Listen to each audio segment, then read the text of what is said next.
All right. Hello, everybody. Today we're going to be talking about overcoming objections. And once again, I've got Cindy Grace here on the line to help with that. Hi, guys. So today's focus is really going to be on when you've done everything right, you've gone through the call, you've made it to the end of the call successfully, having a true understanding of where the client's at. They're a great fit. And the thing about objections is that almost always, even if you fully sold somebody, they're going to have some questions or some thoughts or some things that they want to cover to feel confident moving forward. And I like to think of objections as, actually a positive thing because they've chosen to ask a question rather than just saying, okay, thanks, or no thanks, or, hanging up the phone, or, you've done a good job. If you've gotten to that point where they're bringing up some objections, now it's just a matter of covering those in a way that helps that person move forward. And the best way to do that is really through questions. And I talk a lot about this. You're not going to, convince anybody of anything. If you think about, my favorite way to illustrate this is politics. If you have a different candidate that you support than somebody that you're talking to, and you try to convince them by telling them all the reasons they should vote for your candidate, almost never going to happen. But if you ask them some powerful questions, whether or not they change their vote, they're going to see things a little bit differently. And there's something in the way that when you're asking questions actually allows the person that you're talking to shift the part of the brain that they're using. Because when you're trying to convince somebody of something, in their mind, they're thinking of all the answers and retorts and responses to what you're saying. But when you ask a question, they have to go and access a different compartment in their brain to answer that question. So you basically effectively do a pattern break by asking a question. And Cindy's got some great processes that we've developed for how to actually overcome objections with the right questions. And so Cindy, I'll let you kind of speak to that a little bit. Yeah, absolutely. And this is the hardest part because all you want to do is just tell them. You want to say, well, come on, this is why you need to do this, or really drive that home and the point and everything that you just talked about. But if you do that, you're going to kill the sale. You lose the sale. So you've got to stay calm and just realize, separate yourself from it. It has nothing to do with you, nothing to do with the program. It's just their own fears and concerns coming up. So if you can separate yourself from that and just see that process happening within them, and you can stay calm, that's the best place to be. So then you can now ask questions to help them overcome that fear or concern.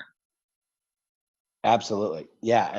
And it's really the hardest thing for salespeople to do. It's like, I consider, you can be a really good salesperson throughout this process. And then you get to the objections and all of a sudden I hear, the trying to convince, like just, and it's almost like it turns into sort of an argument, like, because you can see what they can't see, but you're not going to be able to help them see that without having a process for that. And so that's what we want to really go through is on that process. And so do we want to just go through some of the different objections that actually, come up and then give kind of the process for each of those?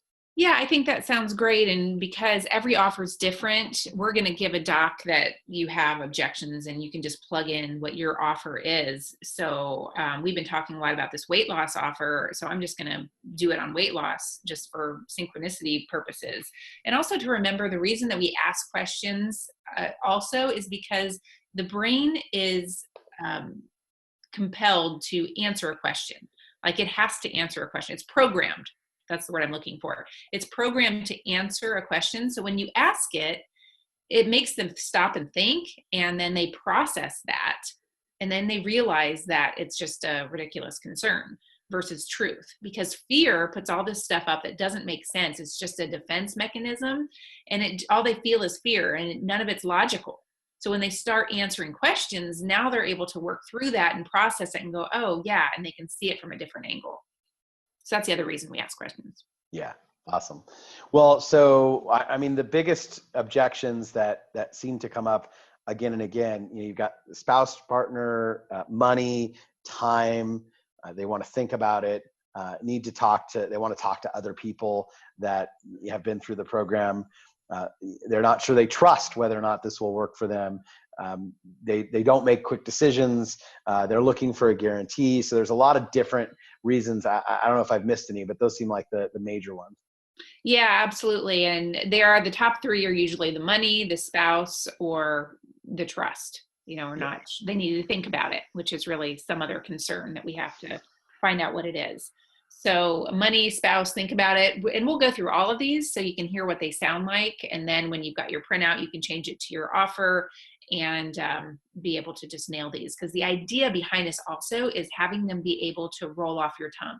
So if you're stumbling over this, it's not going to come across the way that you need it to, because what they're ultimately buying, as we said before, is your confidence. So if you can come at this with just boom, boom, boom, then they're going to be like, whoa, yeah, even more so, it doesn't make sense for me to be saying this objection right now. Yeah. Well, and that's the thing, is you want to help them realize that on their own, because if they come to the conclusion on their own, that's when they're going to go, okay, yeah, this is what I need to do.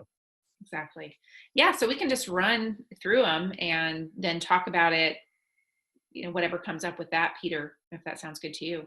Yeah, well, I mean, I think the first one to really start with is going to be the money objection.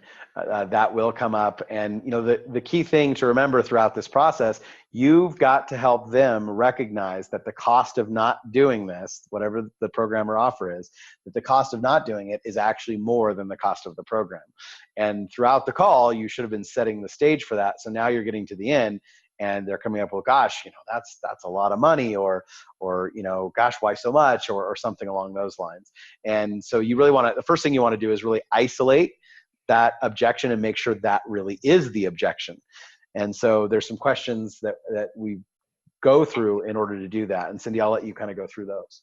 Yeah, absolutely. And objections is also where you use that leverage that you got, that we talked about in the other module, so that you're using what they're saying back against them, really not against them, but for them to realize it doesn't make sense. So those consequence questions we talked about, this is the perfect area to use those. But with money, what you do immediately, it doesn't matter if they say, oh, that's expensive, or I can't afford it, I don't have the money, I gotta figure out where I'm gonna get the money. Anything to do with money, you're going to ask these 3 questions, because you can't, the rule of thumb is you cannot overcome a general objection. And just any of those are just general objections. We really don't know what's underneath it. And we have to find out specifically what's going on to be able to overcome it. So that's why we ask these 3 questions. So the first one, once they say anything to do with money, besides yes, we ask these 3 questions, which is, okay, so aside from the money, is there any other reason that you wouldn't do this? And 99% of the time it's no, right? They want to do it, they just don't think they can, or they don't think they have the money. And if it was a yes, then you would go, okay, well, yes, because I'm concerned about this, which is great, because now you can overcome that question or concern. But 99% of the time, no, there's no reason I wouldn't do it. Then you ask, is it your goal to be in the program and achieve the weight loss? So in this particular scenario, I'm using the weight loss example. Yes, it is. That's what I want. I want to lose the 20 pounds over the 8 weeks, or whatever the offer was. Okay, great. So what are your concerns about getting started? And this question, and then we shut up. So just like before, when you're in the uncover, anytime you ask a question, you are silent afterwards, because they have to think, they have to process, and these questions are going to make them think. So what are your concerns about getting started? And then they're going to start telling you why the money isn't working for them, which is what you want to know, because now it becomes specific, which is how you can start to overcome it. So let's say that they said, well, it's just a lot of money and I don't have that money available right now. Then you would go to using feel, felt, found. And this is just, I understand how you feel. In fact, many of our clients felt the same way, but what we found was they needed to do the program because they would end up spending a lot more money, not to mention the health problems that they're having from the weight loss, and all the doctor's bills that they have, and the medications that they're taking is actually costing a lot more. And the fact that you don't feel like you're having that great relationship with your spouse, because this is getting in the way emotionally and otherwise, and in the social life, you feel like you can't go to a party because you're afraid that you're not going to be able to manage the weight. So if you didn't do this, that would continue to stay the same way, right? So just like you said earlier, being at your ideal weight is priceless, right? And how much is having that outcome, the vision of losing the 20 pounds and all the things that they said, how much is that worth? So we're bringing back in things that we already discussed in the uncover here, because they already told us it's priceless to have that. And now we're making them see that it doesn't make sense for them to say no to this offer, because it's actually costing them more, not only monetarily, but in every other part of their life as well. So it doesn't make sense to say that it's expensive now. And I love that, part of the reason I'm stopping here for a second is just to point out the silence that you use after every one of those questions. And I know you said it, but you do a really good job of that. And it really is key. You have to let them process. And it's sometimes the hardest thing for a salesperson to do is to shut up, right? We're people pleasers. We love to make people feel good. But part of the way we make people feel good is by helping them achieve what they want. And the way we do that is by helping them enroll. And the way we do that is by getting over these objections, which, by asking these questions and then giving them the chance to process that, it's very powerful. Yeah. Yeah. And then what you hear from here, if they're not already, okay, let's do it, you're going to hear some of these other objections that we're going to go through. So they'll go through the money, and then you get through that piece, and then they might go, well, I still need to think about it, or I need to talk to my spouse, or what if it doesn't work for me? All of these are going to happen after this if they're going to continue to have objections, which again, you're going to be prepared for, and you just have these, and boom, boom, boom, you're able to overcome all of them. So sometimes it's just one, sometimes it's 3 or 4. Yeah. So once you've gotten past that, that money objection, they go, okay, well, I get that. Sometimes they'll just say, okay, you're right, let's just do it. And you really will get them to that point, because they're going to realize that what they've said throughout the call is that getting this outcome is priceless. They need to do something. They don't have a plan. They've been struggling, and you're helping them realize that their objection about the money doesn't make any sense. So they go, oh, great, let's dive in. But when they don't, then sometimes they go, okay, well, that's all good. I still do need to talk to my spouse or my business partner. So when that objection comes up, it's a very similar process, right? That you use, Cindy? It is. So if they've already objected once to the money and you've gone through those 3 questions, you wouldn't just really say those same exact 3 questions again, except if that's their first objection. So if it's not the money and it's the spouse, then you walk through the same 3 objections. Aside from talking to your spouse, is there any other reason why you wouldn't do this? Is it your goal to be in the program and achieve the outcome, the weight loss? What are your concerns about getting started? Well, I need to talk to him because he isn't supportive and he's going to be really mad if I spend this money. So now we know it's not that she just needs to talk to him. She's afraid that he's going to be mad at her. So that's the objection we have to overcome. But if it's coming after another objection, like the money, now we want to just really find out what's going on with that as well. So with the spouse objection, if you have it first, you ask the 3 questions. If it comes after another objection, then you just can go into this. And okay, I need to speak to my spouse. Okay, so is it that you need their permission to do this, or do you just need to inform them of the decision you're making? Now this lets us know, because in that 3rd question, if they didn't tell you that, or if you're not asking, this question will tell you what's going on. Because if it's just like, oh yeah, we just have an agreement that before we spend any money that we have to run it by each other, that's one scenario. The other scenario is that they need their permission because they're not in control. They're not the decision maker. And this also sort of twists the knife in them, because nobody likes to have to ask or think they're asking for permission. But the truth is, if they're not making their own decision, that's exactly what they're doing. And we want them to realize that it's not an option for them not to do this, who's already determined that this transformation that they're getting is, huge. It's like life and death, right? It's the quality of life and everything they dreamed of, or the mediocrity or worse of what they have. So it's not an option for them not to do this. And that's why we're overcoming these concerns, because nothing that they're saying is making sense. They have to do this. So we need to know, what is it that they're concerned with their spouse? What's going to go on there? So let's say they go, oh, well, I don't know what he's going to be upset if I spend this money. So you would go, okay, so what do you think he will say? Well, I think he's going to say, you're crazy. You shouldn't spend that, blah, blah, blah. All right. If the spouse, oh yeah, he's great. He's so supportive of me. He just, whatever I say goes. I just have to run it by him as a full rule of thumb. Often what happens here is now the salesperson thinks, oh, perfect, great. So they're going to go ask the spouse and they're going to come back and buy, but they never come back. So we have to find out exactly what's going on. So even if they say, yes, he's super supportive, everything's fine, you still ask, so yeah, that's great. I'm glad to hear that. But what if he says no? What happens then? Because now you're making them think. Because where people get stuck is they stop. Oh, he said no. I guess I'm done. I can't do it. Well, no. Again, it's not an option for you not to do it. So we need to be prepared for what to do in case that isn't an option anymore. So if she's trying to take this money out of a shared account, she can't take that money because it's agreed money that they spend. That's true. There's nothing she can do about that, but she can do it another way, right? So what if he says no? Well, then I would just take the money out of my own savings. Okay, great.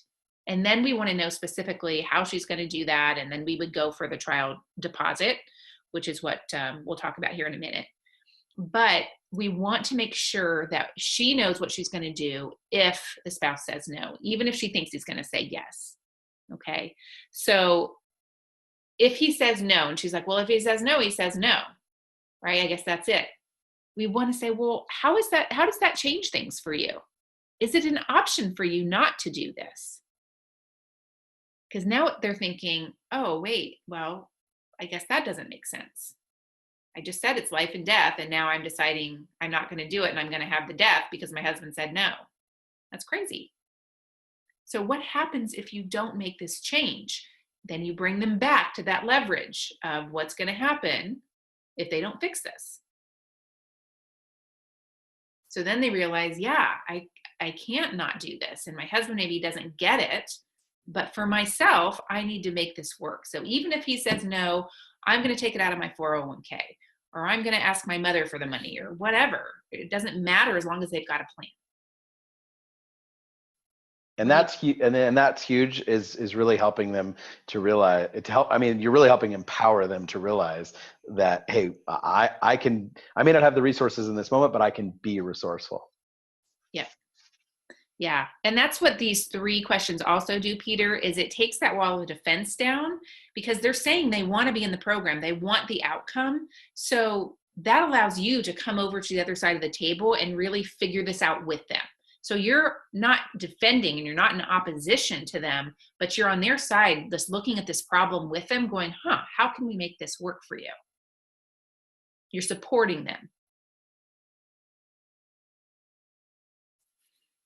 That's huge, because I think that's a really important mental shift for everyone to make, is that you're not pushing them into something.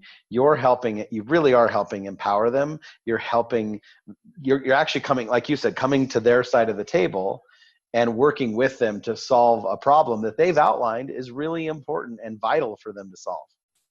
Yep, exactly. So this gives you that permission also to go in there and really help them to find the answer, because the last thing we want to do is make them defensive. And this will also be partly tone, and in that module about tone is that how you ask questions also creates a response. Excuse me.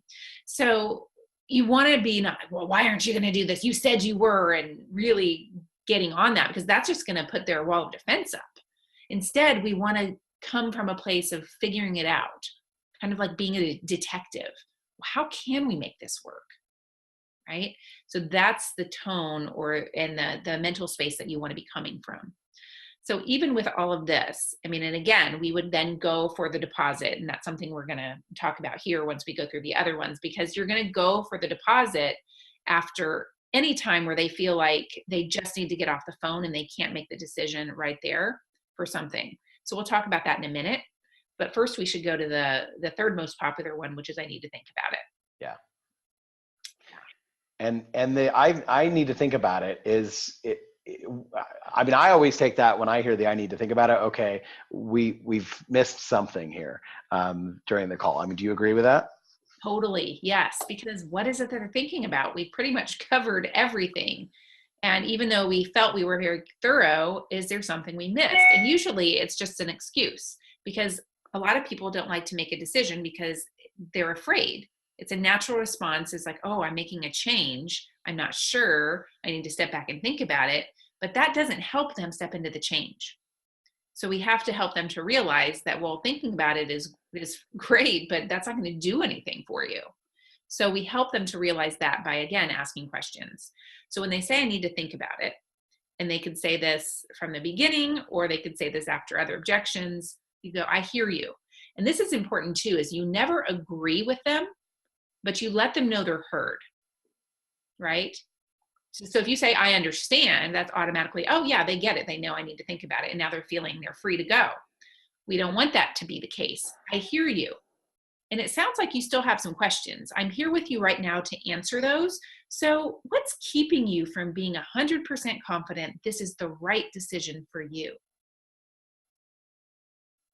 And this is going to help them to think, because if they knew with every grain of their being that this was the right thing, then they'd do it. There's something that is keeping them from saying yes, and we need to know what that is to be able to overcome it.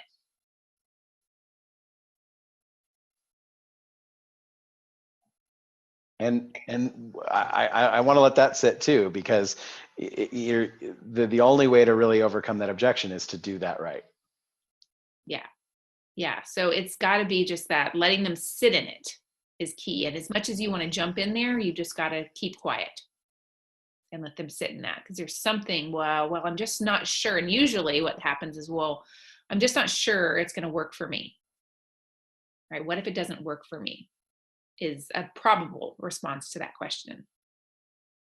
And so that one is, again, just asking questions and reflecting back to them. So we already know that this program is a proven process. And if it's worked for other people, it's not about the program, it's about the person. That's why we've done so much work in the script to make sure that they're willing to show up and to implement the work. So if they say, well, what if it doesn't work for me? Then, well, why do you think it won't work for you? Usually, well, I don't know. I've just, tried stuff before and it hasn't worked for me. And this is, Peter, where you're great. And I love this question you always ask is, are you the kind of person that asks for help when you get stuck? Or are you just going to go and hide and not show up anymore? Now, who's going to say, I'm going to go and hide and not show up anymore, even though that's sometimes what people do, but it really puts them on the spot to everything that they already told us, that they're committed, they're going to show up, they're going to do the work. And the truth is, if they do the work, they're going to get a result. And it does two things too. One, it helps them, realize that, okay, so this is a process where I'm being supported. They want me to tell them if I'm stuck. So that makes them feel good. But it also, puts that in the position that, hey, this is up to you. This is, something that you've got to be the person, we've got this process, we've got this program. And again, by asking a question, it gets them away from their defensive, I can't do this right now, back to, well, gosh, if I was in this program and I, was stuck, would I reach out? Yeah, I would reach out for support. And now they're thinking about that and they're imagining themselves being supported instead of thinking about why they can't do this. Exactly. Which is where their concerns then run out. And they're like, yeah, I guess there's no reason that I shouldn't do this. Because that's what these programs are designed around, is the support. It's not just information that you're selling. It's not just a book where they don't know how to implement it or it takes the guesswork out. A big part of this, if not everything, is the support and accountability they get.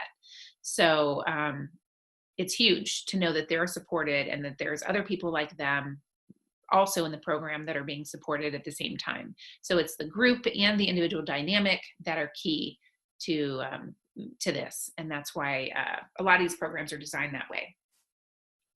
But a lot of times the objection after this would be like, yeah, I am, but it just is risky. I just not sure. And in that case, they're worried about the risk. It's like, well, what if it doesn't work? Right? We already established, what if it doesn't work for me?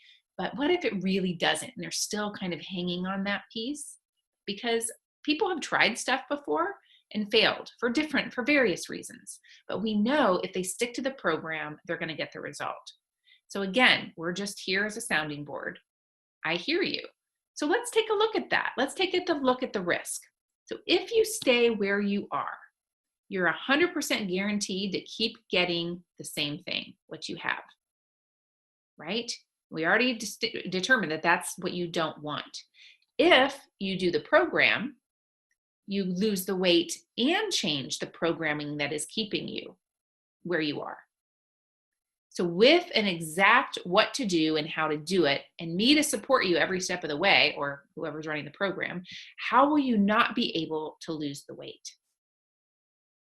You said you were committed to that. Has something changed?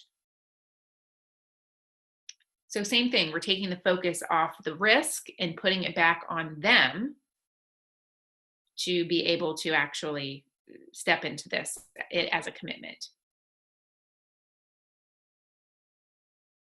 Love it. Love it. And then, so what are you finding from there, that you keep getting some of these additional objections at that point? And then where do you go from there?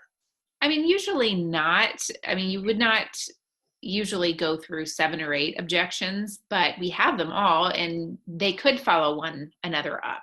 And the point is, they're not getting off the phone without either us knowing specifically what the problem is, and they're going to go then find the money. Like if for some reason they can't do it right then and there, then there's a reason, and we need to know why that is. Maybe they need to transfer funds, their credit card, they only have a debit card and their bank's closed and they won't let them charge that amount. We don't know, but we need to make sure that they are actually serious and they're committed to it. So that's when you, after any of these, you would, and they're like, okay, yeah, it's all great. I'm definitely going to do it. I just need to go get the funds together or whatever, talk to my husband, whatever you guys talked about. So you get the deposit. Always get the deposit. And remember, this isn't a question if they want to do the deposit. We've already established that they want to do this, that this is what they're doing. So we assume that they're going to want to put a deposit down. And if they're serious, they're going to. So we go, okay, great. So here's what we'll do. We'll go ahead and put down a deposit to hold your spot. And then we'll meet back here on the phone tonight or tomorrow, whatever you arranged, and take care of the rest of the enrollment. And that way we can get you started as soon as possible. And you just shut up. And so they're going to go, well, how much is it, the deposit? And we want to go for $1,000 minimum to hold your spot. But we don't want to tell them, I mean, usually, and you have to determine this with the business owner, what they'll take. Usually it's a minimum of $500, but it's whatever you guys discuss, because you want them to put down as much as possible so that they're that much more committed. So we ask, well, what can you put down today? Well, I can do half. Oh, okay. Great. Half of the first payment, something like that. Perfect. Let's do that. And then you just go with it. But if they're like, well, I don't know what I can do. What do you require? We'll say it's $1,000 to hold your spot. And and this is where you don't ask a question necessarily. You just kind of sit in it and see what they say. And you want to do this, with total confidence. If you're kind of, I do hear sometimes people get a little bit, salespeople get a little bit uncomfortable with the deposit because they feel like, well, I'm pressuring them, or, it's the same stuff that comes out really everywhere throughout the call that we always got to be working on. Is you've got to be totally confident that, hey, what we want is committed people. And while there will be obstacles to them being able to start right now that may be legitimate, not objections, but legitimate circumstances, that's fine. But we want committed people. Yep. Yeah, exactly. And it's also going to tell you if they're serious, because if they just told you, oh yeah, I'm totally doing this, why wouldn't they want to do a deposit? Because they're doing it, right? They're going to pay anyway in 12 hours or whatever they said they were going to do. So this will fish out if they're not really that serious, which is what you want. So say you had the money objection. They're like, oh yeah, all I have to do is just go transfer the funds, which is a common thing. Okay, great. So let's put a deposit and we'll jump back on the phone and take care of the rest of the enrollment and we'll get you started. well, I don't want to put down a deposit. So all of a sudden, okay, why is that? It's a simple question. Really? Why is that? What are you nervous about putting a deposit down for? Because again, if they're committed and they 100% are doing this, there's no problem. And some people do it that way. It's the others that still have questions. So this might mean you need to go back to objections again. Well, I want to put it down, but I'm not sure that I can get the money transferred, and so I don't want to do it until I have all the money, right? So then we would go back to, this is sort of like, I need to think about it objection. Right. Sounds like you still have some questions. I'm here with you now to answer them. So what's keeping you from being 100% confident that this is the right decision for you?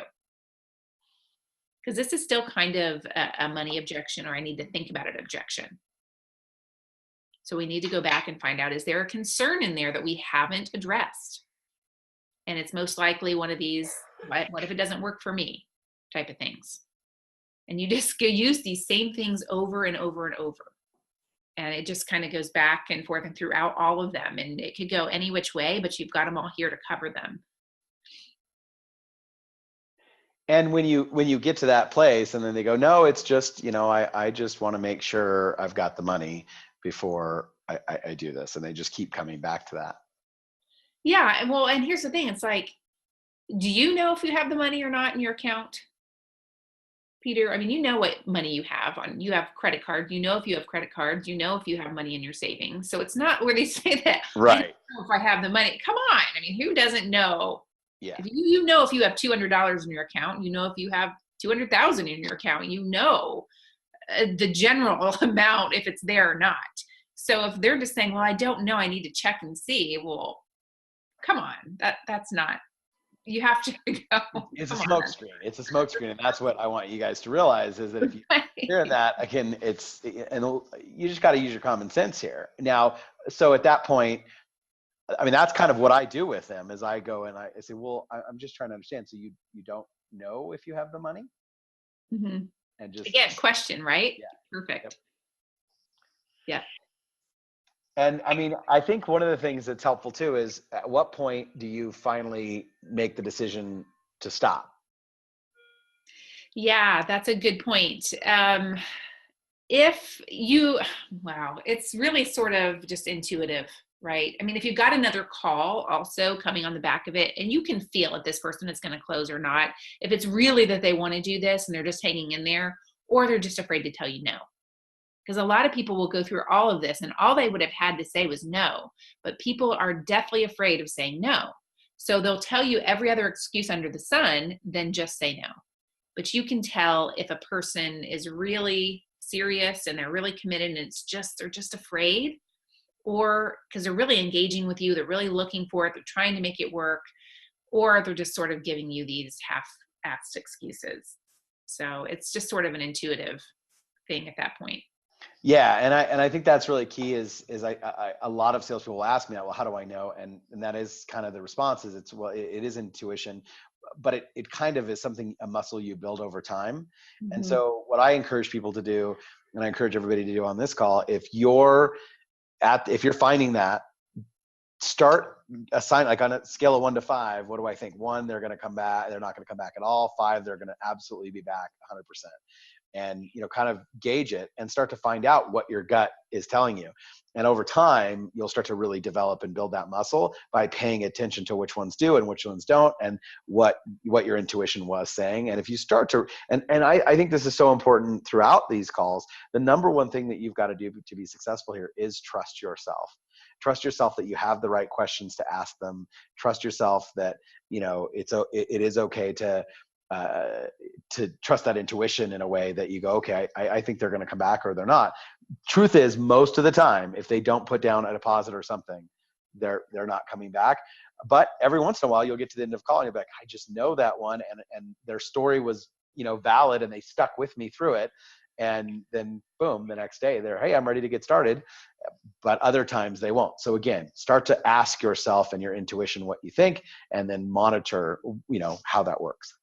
Yeah, exactly. And, the last thing that you can do is also what we call the come to Jesus. And this is just sort of something from the heart. And this is when you really feel like they want to do it, but they're just scared to death. They're just really, just scared is really all it is. And you can just be like, look, and this isn't something you can really script. It just sort of comes from you, and all that you just heard them talk about and everything that they told you about their life and what it's going to cost them. And you're like, look, this isn't going to change my life. This is going to change yours. So are you really going to let the fear stop you from having everything that you want? Because if you don't do this, you're really sitting in the same place. And are you willing to stay in that place, even though it's comfortable in your misery right now, rather than step into something new and never know what that is like? And just let them sit in that place of, you know what, if you never try, you'll never discover what's the possibilities are for you.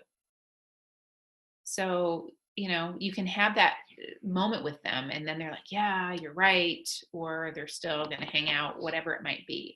But you want to do everything that's possible to help them overcome this fear. And that's, at the end of the day, all it is always fear. And that come to Jesus really has to come from the heart. It has to be sort of a response where you just really empathize. Like put yourself in their shoes, and then ask that question from them. Yeah, exactly.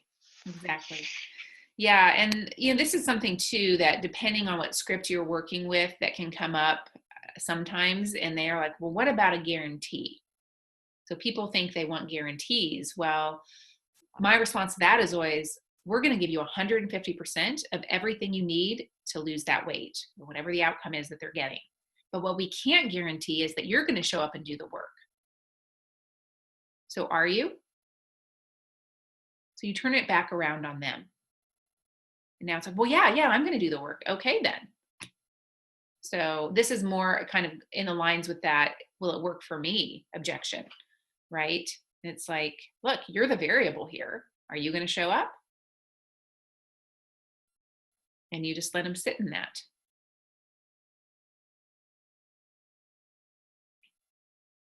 It's powerful. Yeah, it really is. And the silence is what makes that powerful, is just letting them sit in these objections. Can you think of any other ones that have come up, Peter, that we should cover? The other one you'll get is about a guarantee. Yep. And that guarantee is just, we're 150% positive to help you here. We're going to do everything on our side to support you and get you this result. So we're meeting you 50-50 is essentially what you're saying. But we can't do it for you. That's the only thing we can't do. We'll give you everything here to make you successful, but you've got to show up and do the work. So when you do that, then you're going to have the outcome. So are you willing to show up and make that work? Oh yeah, and the last one too is about referrals, right? Sometimes you'll be like, yeah, well, I just need to talk to somebody that's done the program before. And the one, which, that seems like, and I remember the first time I got this objection, I was like, wow, well, that's a really valid question. Because I thought it was about, oh yeah, that makes sense. They would need to have that proof. But really, it was just fear again. And it was their excuse to say why I shouldn't do this, because I don't trust the program or trust what's going on here. So when they say I need to talk to other people that have done the program, then you say this. And this always gets them to that place of like, well, does it make sense? So, well, that's great. But I talk to a lot of people every day. And if I gave out our clients' numbers to all of those people, all they would get were calls all day long. So we have a policy to protect our clients' privacy, and we'll do the same for you. Make sense? Yeah, and I also always ask a question around that. I'll usually ask something along the lines of, I say exactly what you just said, but then I will also say, how would you like to field phone calls 10 hours a week from our clients wanting you to sell our program for us? And they go, Yeah. oh, yeah, I wouldn't want to do that. Yeah, exactly. So that's why we do the same for you. And so that's kind of the way that I do that one. And I was one other thing I wanted to say, going back to the guarantee as well. You know, look, I also always say to almost everybody, look, this program is going to challenge you. You don't get these kinds of results without being challenged. And the problem is when you're challenged, you're going to start looking for the exit. That's what people do. That's just natural. It's a human reaction. I don't want you to have that exit. I want you to have to double down and trust in yourself and trust in the process. And if you do everything that we ask of you, then you're going to have what you need to get the result. But if you're looking for the exit, then the second it gets hard, you're going to take it. Yep. Is that what you want? And they almost always say no. Objection overcome. Yeah, because that's exactly right, Peter, because they're saying they want the support and accountability, right? So that's what you're saying is that's what we're going to give you, because that's what support and accountability does, is keeps you in the game when you're ready to quit. Yeah. And I've literally had people with that objection when I say just that go, ooh, I love that. Yeah, I need that kick in the butt, or I need that accountability. That's like the number one thing most people, I think almost everybody, with most of these programs, I mean, could you over the next 5 years piece it together and figure it out on your own? Maybe, but you're not going to have, you've got, number one, you're going to speed up the process because you've got someone who's done it before, who's walked in your shoes before, showing you how. And then number two, you're going to have the accountability of the program to support you. And number three, when you make that kind of an investment in yourself, man, I'll tell you, I know every time I've ponied up and invested $3,000, $5,000, $10,000 in a program, I feel obligated to do everything I can to get the result. And if they do everything that's asked of them, they will get the result. Yes, absolutely. And that you can really feel good about objections when you come from this mindset is that the transformation for them begins in the sales call. So you are kicking them in the butt right now, just as they're going to get in the program, to be able to step into what they say they want. You're not pushing them into buying something that they don't want. That's not what we're doing here. Convincing them that they need this Ferrari engine and they don't even own a Ferrari or something. I mean, you're not selling them something they don't need. You're selling them something they already want. They've showed up on the phone because they want this. And now you're taking a stand for them. And the reason they don't have the result is because they haven't allowed themselves to step into the change. So you are being that person, that accountable person right now, and helping them to see why they failed to have this up to this date. And now you're going to be accountable to helping them to get it. And you can feel really good about being that person of accountability. Absolutely. And that's a key thing. I think a lot of times when I listen to calls from some salespeople, they will just go soft at the end and they'll just go, okay, yeah, you go ahead and think about it. Or, yeah, I know it is a lot of money or whatever. And if that's where you go with this, like you're not serving the client. They got on the phone because they've got a problem and they don't know how to solve it. And they're hoping with all hope that you're going to be able to help them solve it. But the only way that it's going to be solved is if they finally pony up and get the support and the mentorship and the guidance that they need. And that's why they're there. And so, and how many times I have had, like, I remember there was a time where I would do that too. I would get to the end, I'd be like, okay, yeah, no problem. Because I wanted to be liked, right? And it wasn't like a conscious thought, but I didn't want to make somebody mad at me or make somebody feel pressured or pushed. But then what happened after doing thousands of these sales calls is again and again and again, I get people that thank me. They go, gosh, thank you so much for holding my feet to the fire and helping me move forward, because I was just going to chicken out. And now I've got this outcome and my life has absolutely changed. And you'll see that again and again. So what we're doing here, and you have to frame it this way in your mind, is we're supporting them. They've told us throughout the call what they want. They've told us, they keep repeating this pattern of maybe getting really close and then backing down, or they never quite get there. And now you're here at the end of the call and they're doing that exact same thing again. And they're so close to this breakthrough, but they only get it if they dive in and they invest in themselves and in moving forward. And so you can feel really good about that process when you look at it from that perspective. Yes, that is key, looking at it from that perspective, because then it takes all of this weirdness out of doing objections. I remember when I was starting and really felt like, oh my God, I'm pushing them, and I didn't like that feeling, but it was because I was coming from the mindset of getting the sale rather than helping them to get the breakthrough. Yeah. I don't care about the sale. I care about the person on the phone. And in reality, if that person on the phone, if this isn't a fit for them, then you shouldn't even be trying to enroll that person, right? So that's when you want to back down, when you go, okay, this person isn't a good fit for, whatever those parameters are of that program that you're offering. But when you come from that perspective, like, it's just so powerful. You want to serve that person, and the best way to serve them is when they've come all this way and they're right at the finish line. It's where almost everybody backs down, and if you really care about them, you don't let them. And so, but that means being strong in your own frame. And remember that look, somebody's getting sold on that call. Either they're going to sell you on their story of why they can't do it, or you're going to sell them on why that story hasn't served them anymore, and they need to now have this breakthrough and move forward. And so I know we've said it a few times, but it's so important, because how you think about this process at the end is really what's going to make you successful. Yes. So Definitely. awesome. Anything else that you want to add to that, Cindy? No, I think that pretty much covers it. I think it's going to help to have these written out, though, so that they can just pop to them as they come up. And until you get these under your belt, it feels good to have them right beside you and know exactly what to say, and that they're there until they're just, in your response. Yeah, eventually this will just become natural and you won't even have to think about it. But in the meantime, we will create a document that you guys can reference, so that with each of these objections, you can know where to go. And then you just want to practice that. And as things come up, you basically adjust that process. But remember, focus on the question, not in debating or arguing it. And again, we'll have that all written out for you. So awesome. Thank you so much, Cindy, for once again, sharing your brilliance with everyone. And we'll till next time, we meet again. Sounds good. Thanks, Peter. Thanks, Cindy. Bye-bye.